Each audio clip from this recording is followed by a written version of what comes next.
এই যে আমার সকল ভক্তরা, গল্পের বুকশেলফে আমি তারানাথ এসে গেছি। আজ আমারই এক অদ্ভুত গল্প অ্যানিমেশনের পর্দায় তোমাদের সামনে প্রকাশ করতে যাচ্ছি। বৃষ্টিও হয়ে গেল। তারপর আর বৃষ্টি নেই বটে, কিন্তু আকাশ থমথম করছে কালো মেঘে। এমন দিনে মনে একটা কি করি ভাব হয়। দু একখানা বিলিতি ম্যাগাজিন বন্ধুদের কাছ থেকে চেয়ে এনে পরে পড়ব বলে জমিয়ে রেখেছিলাম। এখন সেগুলো উল্টে পাল্টে দেখলাম বাদলার দিনের মেজাজের সঙ্গে ঠিক খাপ খাচ্ছে না। ঠিক সেই সময় দরজার কড়া নড়ে উঠল। উঠে গিয়ে দরজা খুলে দেখি কিশোরী সেন।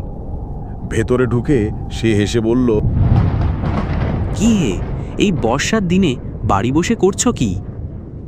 কি আর করব বলো, এই বসে বসে বাইরের বৃষ্টি দেখছি। খুব ভালো হয়েছে তুমি এসেছো। আর বসে কাজ নেই, একটা জামাটামা যা হোক কিছু গলিয়ে নাও। চলো তারানাথ জ্যোতিষীর বাড়ি ঘুরে আসি। আর কিছু না হোক দু একটা আজব গল্প তো শোনা যাবে। এমন দিনেই তো উদ্ভট গল্প জমে। চলো চলো চলো। তারানাথের কথা আমার যে কেন আগে মনে পড়েনি তা ভেবে অবাক লাগল। বললুম, বসো, জামাটা বদলেনি। পথে বেরিয়ে বললুম, ট্রামে উঠে কাজ নেই, মাসের শেষ, সেই 8 পয়সা দিয়েই বরং সিগারেট কেনা যাবে। হেঁটে মেরে দি চলো, এইটুকু তো পথ।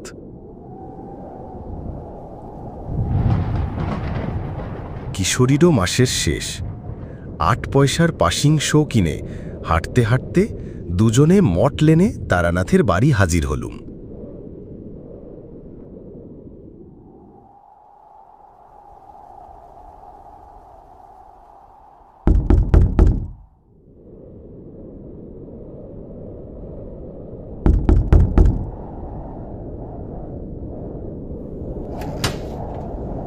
দরজা খুলে দিল তারানাথের মেয়ে চারি।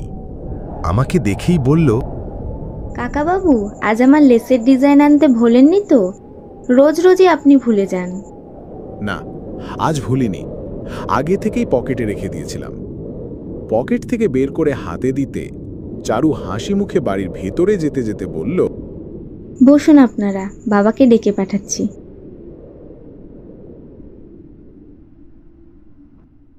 খবর পেয়ে তারানাথ খুব খুশি হয়ে বেরিয়ে এলো।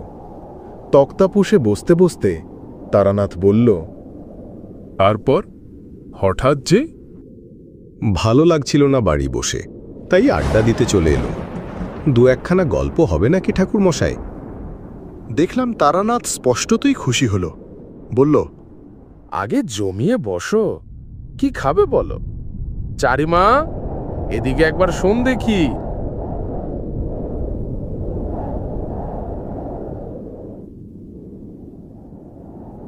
হ্যাঁ বাবা, বলো, ডাকলে আমায়? চারি এসে দাঁড়াতে তারানাথ বলল, যা দেখি চট করে তেল নুন কাঁচা লঙ্কা দিয়ে মুড়ি মেখে নিয়ে আয়, পরে চা দিবি। কি আর গল্প বলবো, তোমরা তো এসব কথা বিশ্বাসই করো না। অমনি বলে বসলেন, বিশ্বাস করি না। বিশ্বাস যদি নাই করব, তাহলে এই বাদলায় এতখানি পথ ঠেঙিয়ে এলুম কি করতে? সেই তো আমার কাছে এসেছ গল্প শোনার লোভে। ঠিক সেই সময় চারি তেলে জবজবে করে মুড়ি মেখে নিয়ে এলো। খেতে খেতে কিশোরী বলল, আচ্ছা, তান্ত্রিক আর কাপালিকের মধ্যে কি কোনো পার্থক্য আছে? পার্থক্য আছে, তবে সেসব তোমাদের বোঝানো কঠিন, জেনেও তোমাদের কোনো কাজ নেই। হ্যাঁ, তবে কাপালিক দেখেছি কিছু, কিন্তু একবার একটা ঘটনার স্মৃতি কখনো ভুলতে পারবো না। ঠাকুর মশাই, বলুন না সে গল্প, বেশ লাগবে শুনতে। সে এক ভয়াবহ কাহিনী হে, অনেকদিন বাদে মনে পড়ে গেল। এখনো মনে হলে গায়ে কাঁটা দেয়। আমার বয়স তখন 22-23। বাড়িতে আর ভালো লাগে না। আমাদের গ্রামের ধারে বাঁধানো বটতলায় একবার এক সাধু এসে 7-8 দিন বাস করেছিল। সামনে ধুনি জ্বালিয়ে চুপ করে বসে থাকে। মাথায় চূড়ার মতো উঁচু জটার ভার, চোখ দুটো বেশ শান্ত। গ্রামের অনেকেই তার কাছে গিয়ে দুধ ফলমূল এসব দিয়ে আসত। বৌঝিরা বায়না করত মাদুলি তাবিজের জন্য। সাধু কিন্তু কখনো ভরং দেখায়নি, অলৌকিক শক্তি দেখিয়ে ভক্ত জোগাড়ের চেষ্টাও করেনি। কেউ বেশি বিরক্ত করলে বলতো, আমি কিছু জানি নে মা, আমার কোনো ক্ষমতা নেই, ঈশ্বরকে ডাক, তিনি সব ঠিক করে দেবেন। বেশি ধরাধরি করলে বলতো, আচ্ছা যা, আমি তোর হয়ে ঈশ্বরের কাছে প্রার্থনা করব। এই সততার জন্য এবং কারো কাছ থেকে পয়সা না নেওয়ায় সাধুর ওপর আমার কেমন একটা আকর্ষণ জন্মালো। তা গেলাম একদিন সাধুর বটতলায়। একদিকে বসে আছি, নানা রকম লোক এসে নানান বায়না করছে সাধুর কাছে। সাধু সবাইকেই হেসে বিদায় করছে। এসব মিটতে মিটতে বিকেল গড়িয়ে অন্ধকার নেমে এলো। এবার আমি আর সাধুই কেবল রয়েছি বটতলায়। আমার দিকে তাকিয়ে সাধু বলল, আয় এগিয়ে এসে বস, সন্ন্যাসী হওয়ার ইচ্ছে আছে তাই না?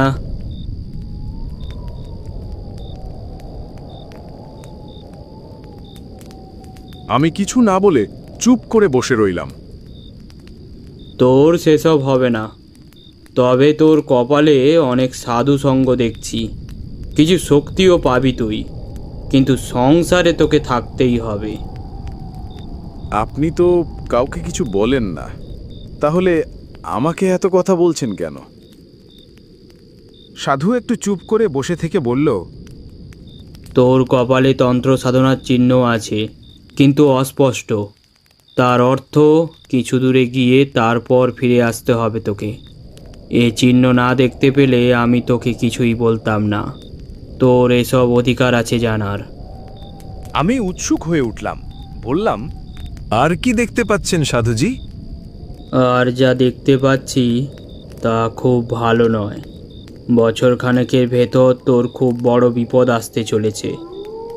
ভালোই হয়েছে আমার সঙ্গে দেখা হয়েছে তোর, নইলে প্রাণ সংশয় পর্যন্ত হতে পারত। কিরকম বিপদ? কিছু বলবেন না, তাহলে তার থেকে বাঁচবো কি করে?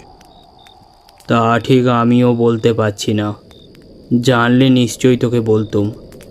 তুই এসে বসবার পর থেকেই আমার মনে কেমন যেন একটা অস্বস্তি হচ্ছিল।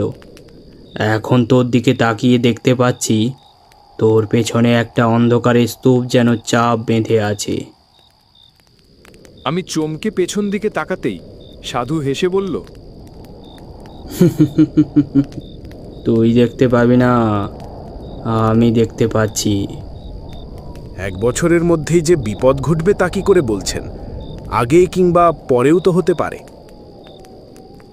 ওটা আমার অভিজ্ঞতা থেকে বলেছি, বোধহয় খুব একটা ভুল করিনি। চুপ করে বসে রইলাম। বলা বাহুল্য, সাধুর কথা শুনে একটু গা শিরশির করছিল। কেউ যদি জানতে পারে তার পেছনে একটা অদৃশ্য চাপ বাঁধা অন্ধকার ঘুরছে, তাহলে তার ভালো লাগার কথা নয়। তোকে আমি আজ একটা জিনিস শিখিয়ে দিয়ে যাচ্ছি, ভালো করে শিখে রাখ। যদি কোনোদিনও কখনো বিপদ আসছে বলে মনে হয়, কি কোনো অস্বস্তি বোধ করিস, তাহলে এই প্রক্রিয়াটা করবি। যতই বিপদ আসুক, প্রাণটা বেঁচে যাবে। কি প্রক্রিয়া সাধুজি? নে নে, ভালো করে দেখ, আর এই মন্ত্রটা মুখস্থ করে নে। একে বলে গাত্রবন্ধন। কিন্তু বিপদ যে আসছে তা আমি বুঝতে পারবো কি করে? তুই ঠিকই বুঝতে পারবি।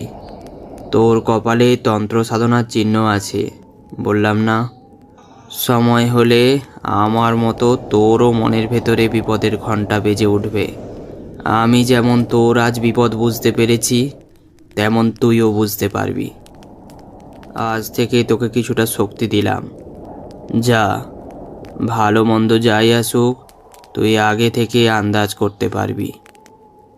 আমি হাত জোড় করে বললাম, আমাকে আপনার শিষ্য করে নিন, আমি দীক্ষা নেব আপনার কাছে। ও সব হবে টবে না, আমি কাউকে শিষ্য করি না। আবদার করিস নে, যা যা যা, কেটে পড়। সাধুজি, আবার কবে আপনার দেখা পাবো? এমনিতে দেখা পাবি না, তবে যদি সত্যিই কখনো তোর বিপদ ঘটে, তাহলে তোকে অবশ্যই সাবধান করে দেব। মাসখানেক কাটল, কিছুই যেন আর ভালো লাগে না। মনে হতো যেন অজানা ও শান্তি ঘিরে আছে চারিদিকে। কেবলই বাড়ি থেকে বেরিয়ে যেতে ইচ্ছে করে। আর একদিন সত্যি কয়েকটা জামা কাপড় আর 10টা টাকা নিয়ে বেরিয়ে পড়লাম। একদিন সন্ধেবেলা এক গ্রামে এসে পৌঁছলাম। গ্রামটায় জনবসতি নেই, আম জাম বাঁশবাগানে ভরা। একটা বড় আমবাগানের পাশে কাদের বেশ সুন্দর বাড়ি দেখে সেখানেই আশ্রয় নেব ভাবলাম। আমি উঠোনে পা দেওয়ার সঙ্গে সঙ্গে বাড়ির মধ্যে শাঁখে ফু পড়ল। সব মিলিয়ে সম্পূর্ণ গৃহস্থের লক্ষণ ফুটে বেরোচ্ছে। উঠোনে দাঁড়িয়ে এদিক ওদিক তাকাচ্ছি, একজন কালো মতো মধ্যবয়স্ক লোক বাড়ি থেকে বেরিয়ে এলো। আমি বিদেশি লোক, রাত্রিটা একটু থাকবার সুবিধা হবে কি? আমি ব্রাহ্মণ। লোকটা আসুন আসুন করে ব্যস্ত হয়ে আমায় বাড়ির ভেতর নিয়ে গেল। তার নাম মাধব ঘোষ, সেই বাড়ির মালিক। চাষবাস আছে প্রায় 50 বিঘের। মাধব লোকটা বেশ ভালো। আমাদের বাংলাদেশের আতিথেয়তা বড় সুন্দর না? এই যে তুমি আমাকে এত যত্ন করছো, এতে তোমার লাভ কি? আগে ও কথা বলবেন না।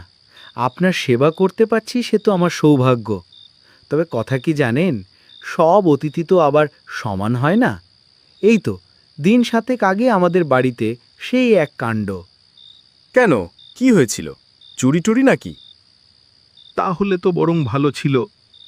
এই ঠিক গেল সোমবার বিকেলের দিকে এক লাল কাপড় পরা সন্ন্যাসী এসে বলে, তোমার এখানে থাকব। আমার সাদা মনে কাদা নেই, বললুম থাকুন। গোয়াল ঘরে রান্নার ব্যবস্থা করে দিলুম। সে রাত্রিরে কিছু হলো না।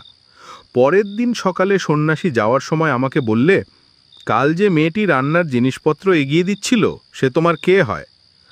আমি বললুম, আমার মেয়ে। কেন বলুন তো? তারপর কি বলবো আপনাকে ঠাকুর মশাই, সন্ন্যাসী যা বলল তা শুনে তো নিমেষে আমার মাথায় রক্ত উঠে গিয়েছিল। বলে কি, তোমার ওই মেয়েটি আমাকে দাও, আমি ভৈরবী করব। ওর শরীরে ভৈরবীর চিহ্ন রয়েছে। বলো কি হে, এ তো সাংঘাতিক ব্যাপার। মাধব ঘোষের যত্নের সত্যি তুলনা নেই। পরের দিন সকালে উঠে আমি মাধবের কাছে বিদায় নিলাম। সে ছাড়তে চায় না কিছুতেই। বলা যায় আমি প্রায় জোর করে চলে এলাম, কারণ আগেই বলেছি আমি 2 ভাতের জন্য পথে বের হইনি। সরল মানুষের ঘাড়ে চেপে অকারণে অন্ন ধ্বংস করতে আমার খারাপ লাগে। এই পথে আবার কখনো এলে তার বাড়িতে আশ্রয় নেব, কথা দিয়ে বেরিয়ে পড়লাম।